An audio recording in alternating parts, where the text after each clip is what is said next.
Chinese hospitals and funeral homes were under intense pressure on Wednesday as a surging COVID-19 wave drained resources.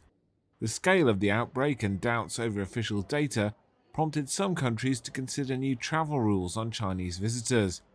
In an abrupt change of policy, China this month began dismantling the world's strictest COVID regime of lockdowns and extensive testing, putting its battered economy on course for a complete reopening next year. The lifting of restrictions came after widespread protests against them. Some international health experts say this means COVID is spreading largely unchecked and could be infecting millions of people a day. China's foreign ministry on Wednesday said there should be a scientific basis for implementing COVID-19 rules after the US government announced it may impose new measures for travelers from China. US officials made the announcement on Tuesday over concerns over a quote lack of transparent data coming from Beijing.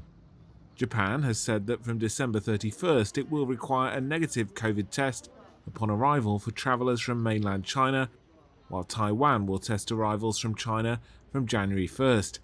Italy has also said it will impose mandatory testing for travelers from China.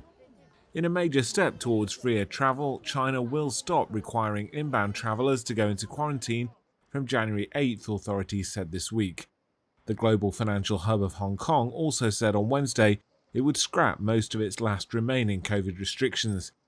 The speed at which China, the last major country in the world moving towards treating the virus as endemic, has scrapped COVID rules, has left its fragile health system overwhelmed. China reported 3 new COVID-related deaths for Tuesday, up from 1 for Monday. These numbers are inconsistent with what funeral parlours are reporting, as well as with the experience of much less populous countries after they reopened.